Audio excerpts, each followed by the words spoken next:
Tal como les va, muy buenos días, buen comienzo de semana, tal como fue anunciado. Recibimos hoy al senador Pablo Miles. ¿Cómo le va? ¿Qué Gracias tal? Un por gusto. venir. Bien, encantado. Bueno, ¿qué le dejó los comicios en Venezuela, donde aparentemente, y según los primeros resultados, la oposición termina por imponerse, aparte con una victoria clara, contundente, con casi 100 diputados, casi 100 legisladores en realidad? ¿Qué lectura hace de lo que sucedió? Bueno, yo creo que es una señal muy fuerte que el pueblo venezolano da de una manera muy contundente de rechazo al estado de cosas y al gobierno de Maduro, al abuso, a la prepotencia, a la falta de libertades, al problema económico, la escasez, la falta de acceso a bienes básicos. Yo creo que es una señal rotunda que implica un cambio para Venezuela, que yo espero que se pueda procesar. No es fácil la situación, porque Maduro es una persona que no ha demostrado tener talante democrático y su grupo tampoco, ni hablar de Diosdado Cabello, el presidente de la Asamblea Legislativa hasta ahora.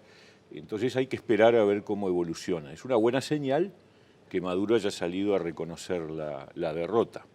De todas maneras, tenemos que esperar los acontecimientos para ver exactamente cuál es la nueva correlación de fuerzas y cómo reacciona el gobierno, que está acostumbrado a hacer cualquier cosa, a hacer lo que se le cante, a nombrar a dedo a los jueces, a tener presos gente que son dirigentes políticos, con una mayoría adversa en la Cámara, en el Poder Legislativo, cosa que pasa en muchas democracias y que no es ningún drama. De hecho, Estados Unidos vive por lo menos la mitad de su tiempo con un presidente sin mayoría en el Congreso. Macri le va a pasar eso, pero le pasa comúnmente en democracias a muchos presidentes. El tema es que en este caso tenemos un gobernante y un grupo en el gobierno que tiene un talante autoritario. Entonces hay que ver cómo lo maneja. Y no hay que hacer como una especie de mea culpa, y me incluyo también, porque uno pensaba un escenario donde una derrota del PSV podría llegar a desencadenar incidentes. Por suerte no los hubo. Se hablaba mucho de la sombra de fraude electoral y sin embargo pierde el gobierno y se aceptan los resultados. Todo lo que en la previa preveíamos que podía llegar a ocurrir no ocurrió. No, yo creo que en parte es resultado de la presión que ha habido sobre el proceso, ¿no? Parece que por ejemplo, si Almagro no hubiera escrito esa carta, si no se hubiera generado un clima de presión sobre el gobierno para evitar justamente el desconocimiento de un mandato popular, si se hubiera actuado de una manera permisiva y mirar para otro lado, como lamentablemente han hecho varios gobiernos de la región, el riesgo de un desconocimiento era mayor, porque yo no tengo duda de que el talante, incluso cuando Maduro reconoce la derrota, la reconoce descalificando a sus adversarios, o sea, cuestionándolos, criticándolos, descalificándolos. Entonces, ese es un problema, el problema del no respetar, cosa que en Uruguay es impensable. O sea, en Uruguay podemos tener diferencias entre los distintos partidos, tener debates fuertes, duros, incluso con cuestionamientos firmes, pero hay un reconocimiento del juego de mayorías y minorías digamos, del pronunciamiento popular y de la alternancia, y de que el otro puede hacer las cosas bien, en algunas cosas, en otras seguramente habrá críticas, pero no hay esa cosa de exclusión, que era lo que caracteriza al chavismo, y por eso la pregunta es de cómo van a articular una mayoría parlamentaria de un signo fuertemente crítico. Lo primero que va a haber es, bueno, hay que liberar a los presos políticos, hay que dejar libre a Leopoldo López, a Antonio Ledesma, a toda la gente que hoy está presa por su pensamiento político. Y eso ya va a generar un primer choque, y después hay que resolver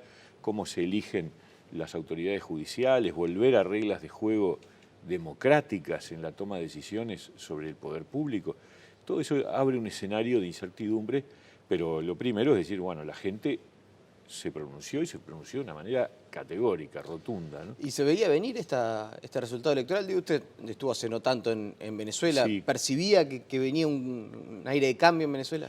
sin duda. O sea, uno no lo puede confirmar por haber estado un par de días en Venezuela, pero las encuestas que uno venía siguiendo, los datos, la situación venezolana desde el punto de vista de la vida cotidiana estaba realmente jorobada, ¿no? Es decir, si uno tenía que hacer cola todos los días y peor, cuando le tocaba en el dígito de la cédula correspondiente ir a retirar tales alimentos o tales otros, estaba en una situación muy crítica y esas cosas pesan mucho en la gente. O sea, cuando la situación económica es buena o mala, ayuda o perjudica al gobierno, eso sin duda. Pero además ese clima de ahogo, de cosa autoritaria, de imponerse y la sensación de una gran corrupción que también está planteada arriba de la mesa y que va a ser otro tema difícil de manejar, porque efectivamente la sombra de la corrupción está alrededor del gobierno y el gobierno sigue gobernando, es decir, el presidente va a seguir siendo Maduro, aunque va a depender de las mayorías que haya si se disparan o no otros procesos institucionales, ¿no? Tenemos 120 legisladores y yo sacaba la cuenta por arriba y más de 15 estaban en Venezuela. ¿No es demasiado? Para 120 legisladores, con todos los problemas que tenemos, que haya más de Sí, un es una buena 10% pregunta. de los legisladores uruguayos en Venezuela siguiendo una elección que realmente, o sea, todos nos interesa, Sí. pero no es demasiado. Y capaz que sí, yo no sé, en una elección crucial nosotros decidimos que alguien de nosotros tenía que estar. Está el diputado Daniel Radío allá en Venezuela, ayer hablé con él, estaba en Maracaibo acompañando el proceso electoral. Me contó que hubo algunos momentos de tensión, porque la presión y bueno, la gente armada en la calle, las bandas. Pero bueno, yo creo que había que dar una señal de presencia en una instancia donde había una invitación. No sé si tantos, a ver, ahí es un tema de cada partido, yo no puedo decir que... Sí, yo hablo como del sistema en general, ¿no? Como la señal que damos, en realidad. Insisto, era un comicio importante, tampoco es un comicio legislativo, Es un tampoco comicio era el que legislativo. recambiaba el presidente, pero bueno, en fin. Era un comicio que usted destacaba, es importante, se había generado todo un clima previo, incluso con participación de actores uruguayos, todo el tema de Almagro. Pero cuando uno hace el repaso y ve que hay 16, 17 legisladores uruguayos, algunos representantes de la UNASUR, es verdad, pero bueno, No, en pero fin, es estaban verdad. allá. Parece ser un poco mucho. La no verdad, sé. esta es una buena pregunta, pero yo haría una pregunta más general, porque a veces hay 10, 12 legisladores por ahí en reuniones parlamentarias que son mucho menos importantes que esto, ¿no? O sea que en realidad el tema Habla de... del parlatino, Sí, claro, esas cuestiones. claro, hay reuniones, yo creo que la importancia que tienen desde el punto de vista del funcionamiento de los parlamentos en el mundo y de América Latina es bajísima. Y hay mucho de diplomacia parlamentaria excesiva, desde mi punto de vista. Entonces esto, que es una decisión, en el caso nuestro además decidimos, bueno, Daniel Radío tenía que participar en un evento en El Salvador, decidimos que hiciera la escala de regreso en Caracas y obviamente la diferencia la pagamos nosotros, el partido, porque es lo que corresponde, no es una misión parlamentaria, sino que es una decisión del partido de estar presente allí, ¿no? ¿Coincide con que se viene, o que esta elección, la de Argentina, no sé si hablar tanto de lo de Brasil, pero seguro la de Argentina y esta situación de Venezuela, empieza a marcar el fin del populismo en nuestra región? Por distintas, ¿Cambia el péndulo? Es una cosa interesante de analizar, ¿no? Porque es cierto, hay un tema de olas en América Latina. Uno empieza a mirar para atrás y está la ola de las guerrillas en los 60, está la ola de las dictaduras militares en los 70, está la ola de los gobiernos democráticos moderados, luego está la ola, podemos llamarle neoliberal, y después viene la ola progresista, todo con los correspondientes Y con brocha gorda. Sí, brocha gorda. Ahora, uno mira la realidad concreta y lo de Argentina ocurre por una situación, lo de Venezuela ocurre por otra situación, lo que está pasando en Brasil es otra. O sea, son situaciones distintas y los gobiernos de América Latina han tenido características diferentes. Es decir, no se puede hablar del populismo genéricamente hablando. Yo creo que el gobierno chileno, el gobierno uruguayo tiene zonas populistas, tiene sectores populistas, a veces hegemónicos o dominantes, pero la resultante es un poco más complicada.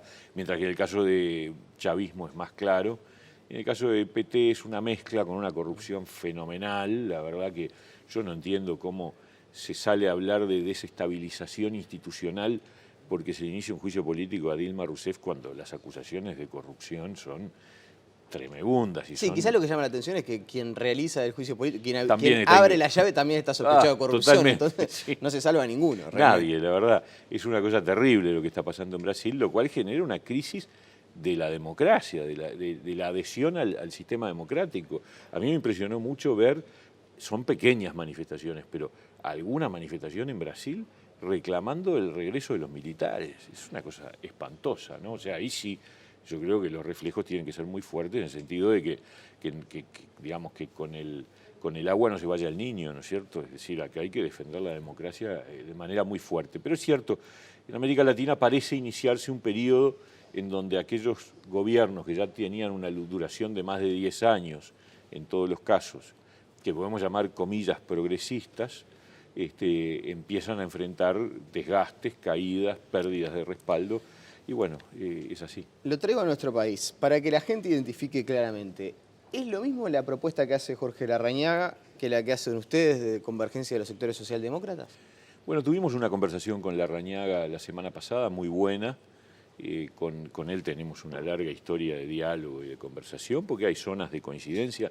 En ese planteo socialdemócrata que nosotros hacemos, por supuesto que Larrañaga es wilsonista y por lo tanto es parte de los que a nosotros nos gustaría convocar a un espacio común junto con sereñistas del Frente Amplio y vallistas del Partido Colorado. Me da la impresión de que el senador Larrañaga está pensando en una cosa que incluye a todos los que no son Frente Amplio e incluso en su idea a algunos del Frente Amplio que pudiera arrimar.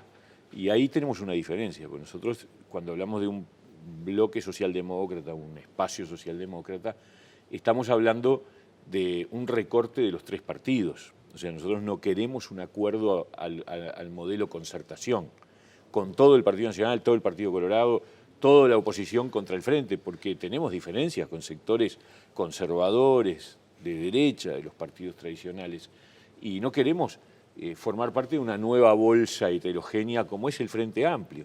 Entonces criticamos el Frente Amplio y no queremos, y criticamos a blancos y colorados, que históricamente también han sido muy heterogéneos. Entonces lo que nosotros decimos es, bueno, acá hay socialdemócratas en los cuatro partidos. ¿Por qué no logramos hacer una confluencia socialdemócrata incorporando sectores del Frente Amplio que son sereñistas, pero que hoy de alguna manera están subordinados a una lógica más de corte populista, más de corte de la izquierda tradicional, marxista-leninista, etcétera? ¿Y por qué no arrimamos gente del wilsonismo, del vallismo, que hoy están subordinados también desde hace muchos años a sectores más conservadores, más liberales desde el punto de vista económico, que no coinciden con los planteos de socialdemocracia, ¿no? Claro, yo cuando escuchaba la propuesta, que por cierto es interesante, y sobre todo creo que bastante lejos de las elecciones, generó un efecto particular y es que se discuta. Claro, totalmente. Eso es algo innegable y ha sido la reacción, ¿no? Bueno, aparece la propuesta y mucha gente se ha expresado al respecto. A mí me costaba escucharlo porque cuántas veces lo hemos entrevistado, usted siempre dice, no, nosotros no somos ni blancos, ni colorados, ni frente amplistas, somos independientes. Claro. Y acá parece que van a haber blancos, colorados, frente amplistas e independientes. Sí, algunos, parecidos a nosotros. O sea, lo que nosotros también siempre reconocimos es que nosotros no teníamos el monopolio de lo que podemos llamar el espacio o la concepción socialdemócrata. ¿Qué es la concepción socialdemócrata? Yo diría, para hacerla simple, son tres pilares. Un pilar de ratificación rotunda de la democracia y de la república. Tolerancia, pluralismo, Estado de Derecho, respeto a las reglas de juego. Un pilar de la justicia social, la preocupación por el débil, la preocupación por los vulnerables, la búsqueda de apoyar a los de abajo para que salgan adelante. Y en tercer término, el pilar de la prosperidad, el crecimiento. Nosotros creemos en el mercado, creemos en la competencia, pero también creemos que el Estado tiene que jugar un papel de moderación de las inequidades que el propio libre juego del mercado genera. Entonces, esas tres concepciones están presentes en Frente Amplistas, en blancos y en colorados. Lo que pasa es que ellos terminan votando con otros que tienen otras concepciones. En el caso del Frente, más estatistas, con más dudas o precauciones sobre la reafirmación democrática, y en el caso de blancos y colorados, más liberales, con menos preocupación por la equidad social, más preocupados por el crecimiento y el desarrollo económico. Entonces, decimos, ¿por qué si pensamos igual con gente de esos tres partidos, por qué no tratar de buscar una agenda, de encontrar coincidencias más profundas y eventualmente darle a la gente para la próxima elección una opción nueva? Es decir, la gente necesita, yo estoy harto de ver siempre, desde el 2004 en adelante, la polarización entre el Frente Amplio volcado hacia posiciones de este tipo que recién señalaba, o la opción de blancos y colorados volcado hacia la derecha. Entonces, ¿por qué no crear un tercer polo que quiebre la polarización y que le permita a los uruguayos decir, bueno, yo voto a esta gente con la que me siento identificado porque además puede ganar?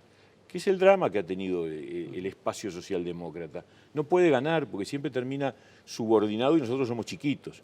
Entonces, si nosotros logramos un gran acuerdo de ese tipo, es una opción intermedia con posibilidades de pelear. 7 de diciembre de 2015. ¿Usted me garantiza que el Partido Independiente no va a estar dentro de una concertación eventual hacia las elecciones de 2019 con blancos y colorados, con la totalidad de blancos y colorados, algún actor? Sí, no es nuestra estrategia. No fue para Montevideo, obviamente nos Sí, la frase esa que yo sacaba de no somos blancos, colorados ni frente amplistas, somos independientes. Era una respuesta, claro. Es que nosotros no creemos además en el amuchar a todo el mundo contra algo, que es un poco el modelo de la concertación. Yo creo que va a haber mucho movimiento en este periodo. Yo creo que a diferencia del anterior, donde si usted tomaba el 7 de diciembre de 2010 y calculaba qué iba a pasar en 2014, salvo el fenómeno de la calle Pou, que fue una sorpresa dentro del Partido Nacional, porque la hipótesis era que Larrañaga iba a ser el candidato, todo lo demás fue llano como un plato. Es decir, se sabía que en el frente iba a ser Tabaré Vázquez, que Bordaberry iba a ser el candidato del Partido Colorado y que nosotros íbamos a estar otra vez. Entonces, y que no iba a haber mucho movimiento ni nada, iba a ser más o menos lo mismo. Ahora yo creo que al revés, yo creo que hoy, bueno, en el frente hay grandes incertidumbres, los niveles de diferenciación son cada vez mayores, cada vez mayores. Ayer yo registro y destaco la actitud del senador Michelini diciendo acá en ANCAP hay que remover a la conducción. Están diciendo dentro del propio partido de gobierno, señores, si vamos a capitalizar ANCAP, no puede estar el mismo equipo que la fundió, ¿no es cierto? Y me parece que era obvio, pero no lo había dicho nadie en el frente, ahora lo dicen. O sea, los niveles de diferenciación son cada vez más fuertes porque hay diferencias de proyecto. Entonces, también en el Partido Colorado, la situación de crisis que se produjo a partir del resultado electoral genera una gran incertidumbre. Y en el Partido Nacional también. Entonces, ¿qué va a pasar de aquí al 2000? Y si se quiere, los que estábamos más tranquilos hasta que empezamos con esto, somos nosotros. Entonces, de cara al 2019 yo creo que va a haber mucho movimiento. O sea que usted no garantiza ser candidato presidencial en las próximas. Si es en aras de buscar una alianza más amplia, por supuesto que no. O sea, uno no está en función de su candidatura, tiene que estar en función de construir una alternativa que le dé a los uruguayos la posibilidad de estar mejor. Y en los 30 segundos que me quedan, cuando conversas, sobre todo informalmente, me imagino que estas cuestiones se conversan más informalmente que con la formalidad, ¿ve la posibilidad de captar algún sector o algún integrante del Frente Amplio a ese espacio de convergencia socialdemócrata? Hay chance, yo creo que sí. A ver, no es que tengamos nada armado ni preparado, no. O sea, hay que conversar, por eso largamos tan temprano, porque esto cuesta mucho. Porque yo soy consciente cuando se dice, no, los partidos son, digamos, referencias fuertes, incluso afectivas para mucha gente. Entonces es muy difícil, lo que nosotros estamos proponiéndoles es saltarse. Pero el país, bueno, el Frente Amplio es la prueba de eso. En el Frente Amplio, ¿cómo nació el Frente Amplio? Porque hubo gente que se animó a saltar de sus partidos de origen para crear algo nuevo. Cuesta, pero hay momentos en la vida del país donde eso es necesario. Y yo estoy convencido de que estamos al comienzo de una etapa en donde eso va a ser necesario. Y nosotros creemos que tenemos que hacerle ese aporte al país porque estamos en la mejor condición. Somos lo que podemos convocar a un espacio de este tipo con más tranquilidad porque, bueno, porque el Partido Independiente tiene una situación interna que le permite hacerlo. Pablo Mieres, le agradecemos su presencia esta mañana aquí en Telebuen Día. Un gusto, encantado. La pausa y seguimos con muchas más noticias.